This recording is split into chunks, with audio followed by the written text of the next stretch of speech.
କ'ଣ କହିବି। ହ୍ୟାଲୋ ସାଙ୍ଗମାନେ, ଆଜି ଆମର ରୋଷେଇ ଚାଲିଛି, ବେକାରିଆ ରୋଷେଇର ବେକାରିଆ ଭିଡ଼ିଓ।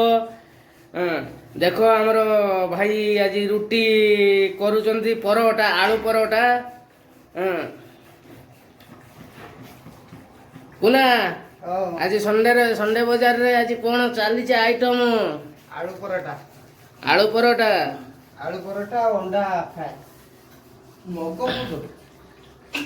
ମଗ ଛୋଟ ଦେଖ ମୁଁ ନିଜେ ବେଲିକି ନିଜେ ବନେଇ ଦଉଛି। ଦେଖନ୍ତୁ ସାଙ୍ଗମାନେ, ଆମର କୁନା ଆଜି ଭଲ ରୋଷେଇଆ ସାଜିଛି। ମତେ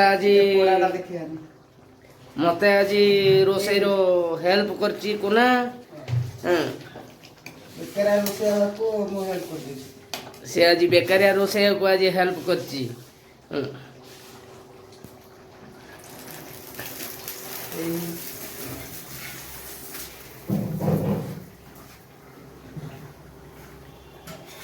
ପରଟାଟା କେମିତି ହେଇଛି? ପରଟା ନୁହଁ ତ, ପରଟା ଟାଇପର ରୁଟି ହେଇଛି।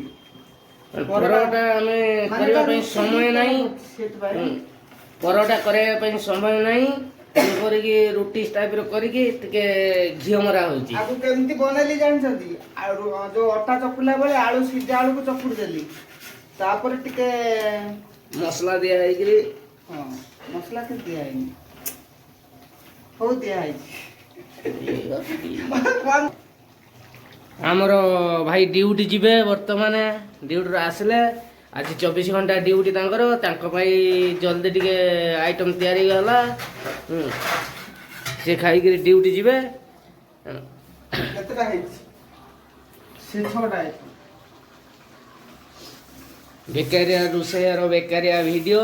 ସାଙ୍ଗମାନେ ତାକୁ ଟିକେ ହେଲ୍ପ କରନ୍ତୁ, ସପୋର୍ଟ କରନ୍ତୁ। ମୋ ହାତ ବି କ'ଣ ହେଇଛି, ମାନେ ଜଲ୍ଦି ଜଲ୍ଦି ଆଜି ରୋଷେଇଟା କଲି।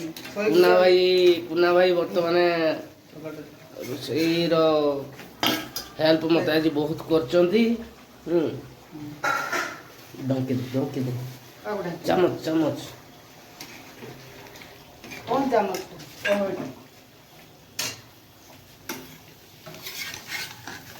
ନେଇକି ଯିବୁ ଖାଇବି। ହାତ ଦେଇ ଦେଇଛ କ୍ୟାମେରା। ତମେ ପ୍ୟାଣ୍ଟ ସାର୍ଟ ପିନ୍ଧିଲେ ଭିଡ଼ିଓଟା କରିଥାନ୍ତ। ତମେ ପୁରା ରୋଷେଇଆ ଭଳିଆ ଆଇତ, ଭାଲୁ ଭଳିଆ ଆଇତ ଖାଲି ଦେହରେ, ନହେଲେ ତମର ଭିଡ଼ିଓ ରହିଥାନ୍ତା। ଟି ସାର୍ଟଟେ ଗଳେଇଦିଅ ତମେ ଯଦି ଭିଡ଼ିଓରେ ରହିବ। ରୋଷେଇଆର କୋଉ ଗେଟଅପ? ତମେ ରୋଷେଇ ଭାଲୁ ଭାଲୁ ରୋଷେଇଆରେ କୋଉ ଗେଟଅପ? ତାଙ୍କର ମାନେ ଖାଲି ଦେହରେ ଭିଡ଼ିଓ ପୋଷ୍ଟ କଲେ ବି ତାଙ୍କର କିଛି ଯାଏ ଆସେ ନାହିଁ। ଭିଡ଼ିଓ କଲାବେଳେ କିଛି ଭଲ ହଉନି।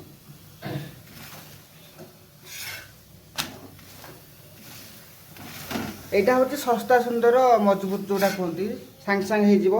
ଆଳୁ ସିଝେଇ ଦେବେ, ତାପରେ ସେଥିରେ ଟିକେ ଲୁଣ ପକେଇ ଦେବେ, ଆଉ ଅଟାକୁ ଚକୁଡ଼ି ଦେବେ, ବାସ୍। ଚକୁଡ଼ି ଦେଇକି ଭାଗଟା ଯେମିତି ନରମ ରହିବ ଜିନିଷଟା। ଏଇ ଭାଲୁ ବେକାରିଆ ରୋଷେଇ, ବେକାରିଆ ରୋଷେଇଆ। ବେକାରିଆ ରୋଷେଇଆର ବେକାରିଆ ଆଇଟମ୍। ସାଙ୍ଗମାନେ ଭଲ ଲାଗିଲେ ଲାଇକ୍ କରିବେ, କମେଣ୍ଟ କରିବେ, ସେୟାର କରିବେ, ସବସ୍କ୍ରାଇବ କରିବେ। ହଁ। ତମେ କୋଉଠି ରହୁଛ? ସାଙ୍ଗମାନେ ଆମେ ବର୍ତ୍ତମାନ ଅଛୁ ବେଙ୍ଗଲୋରରେ। କୋଉ ଏରିଆ ରହୁଛ? ବେଙ୍ଗଲୋର ଜିଗିନି ପ୍ଲସ୍ ମାଧବପାଟନା। ହେଇ ପୁରା ଡିଟେଲ ଦେଇଦେଲେ। କିଏ ବେକାରିଆ ରୋଷେଇଆ ପାଖରୁ ଆସିକି ଖାଇବେ ଅଣ୍ଡା ଫ୍ରାଏ ରୁଟି, କମେଣ୍ଟ କରି ନିଶ୍ଚୟ ଜଣାଇବେ। ମାଗଣା ଦେବ ନା ପଇସା ନେବ? ନାଇଁ, ଫ୍ରି। ଫ୍ରି, ପୁରା ଫ୍ରି। ଆମର ଫ୍ରି ଆଇଟମ୍, ତାଙ୍କର ଫ୍ରି ଆଇଟମ୍। ଆହୁରି ଏତିକି ବାକି ଅଛି।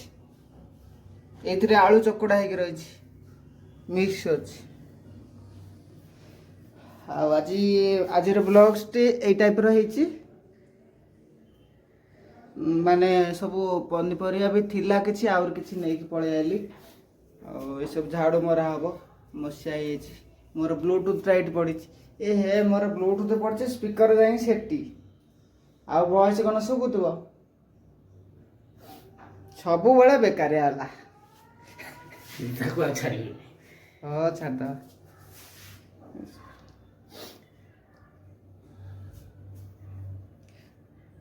ମୋବାଇଲଟା ଆମର ବ୍ଲୁଟୁଥରେ କନେକ୍ଟିଂ ଥିଲା, ସେଥିପାଇଁ ବ୍ଲୁଟୁଥଟା ଅଲଗା ଆଡ଼େ ଥିଲା, ମୁଁ ଜାଣିନି। ଆଉ ଏଥିରେ ଭଏସ୍ ବହୁତ କମ୍ ଆସିଥିବ। ଆଉ ଦେଖିପାରୁଥିବେ ଆଜି ଆମର ଅଣ୍ଡା ଫ୍ରାଏ କରିଦେଲୁ। ଆଉ ଏଠି ଗୋଟେ ଅଛି, ଆହୁରି ହବ। ଏଟା ତରତରରେ ହେଇଛି, ଟିକେ ଭଲ ଦେଖାଯାଉନି। ଖାଇବା କଥା ତ, ଯାହା ଯେମିତି ହଉ କରିଦେଇଛି। ଆଉ ମୋ ଭିଡ଼ିଓକୁ ଟିକେ ସବସ୍କ୍ରାଇବ୍ କରନ୍ତୁ, ଲାଇକ୍ ସେୟାର କରନ୍ତୁ। ଟେଷ୍ଟ ହେଇଛି ଦେଲୁ ହାଲକା ଠିକ୍ ଅଛି, ଠିକ୍ ଅଛି, ରହିଲି। ଜୟ ଜଗନ୍ନାଥ।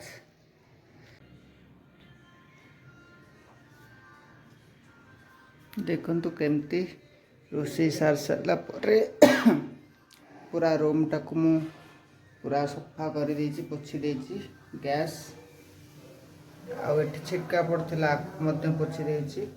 କିଚେନ୍କୁ ସଫା ରଖିଲେ ଭଲ ଲାଗେ ସବୁବେଳେ, କାହିଁକିନା ଆମେ ଖାଉଛନ୍ତି ନା।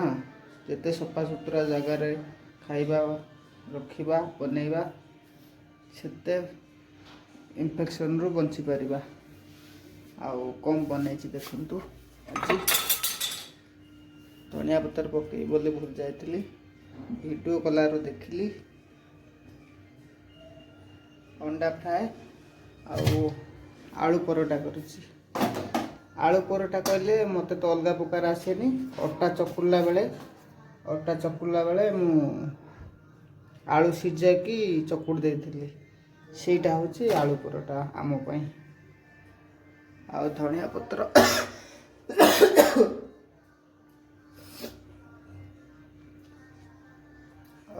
କାଶ ହେଉଛି, ଥଣ୍ଡା ହେଇଗଲା କି କ'ଣ ହେଲା କେଜାଣି। ଏଇଟା ହେଉଛି ଧନିଆ ପତ୍ର, ଗୋଟେ ଡବା ପାଣି ବୋଟଲ କାଟିକି ତାକୁ ମୁଁ ରଖିଦେଇଛି, ଯାହାଫଳରେ ଏଇଟା ସପ୍ତାହେ ପାଖାପାଖି ପଳାଉଛି ଆମର। ଖରାପ ହେଉନି ଏତେ ଶୀଘ୍ର, ଗଛଟା ମରୁନି, ବଞ୍ଚି ଯାଉଛି। କାହିଁକିନା ମୂଳ ବାଲା ଆମେ ଆଣିଛୁ, ଯେଉଁ ଚେର ଲାଗିଥାଏ ସେଇଟା ଆଣିଛୁ। ଆଉ ହାଟରୁ କ'ଣ ଆଣିଲୁ ଆଜି ଟିକେ ଦେଖନ୍ତୁ। ଟମାଟର 2 କେଜିକୁ 50 ଟଙ୍କା ଥିଲା ରେଟ୍।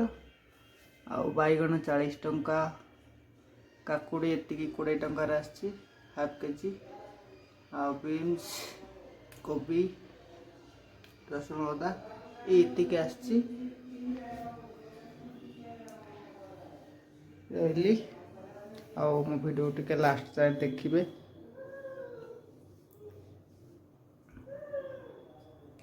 ଜୟ ଜଗନ୍ନାଥ। ଟିକେ ମୋତେ ସପୋର୍ଟ କରନ୍ତୁ ପ୍ଲିଜ୍।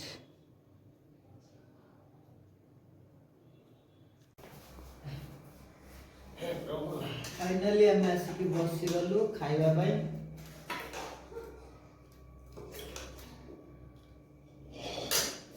ये ସେଇ ଭାଇ, ବେକାରିଆ ରୋଷେଇଆ ଭାଇ, ବେକାରିଆ ଭାଇ, ବେକାରିଆ ରୋଷେଇ ଭାଇ, ରୋଷେଇଆ ଭାଇ। ଆସନ୍ତୁ ସାର୍ ଖାଇବେ।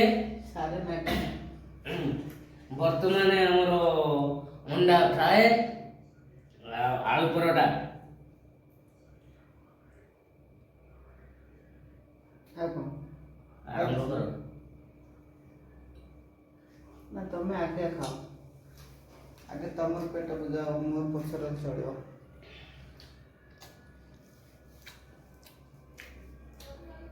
ଯିଏ ଖାଇବେ ଜଲ୍ଦି ଜଲ୍ଦି ଆସନ୍ତୁ, ନହେଲେ ଏ ସବୁ ଖାଇଦେବେ।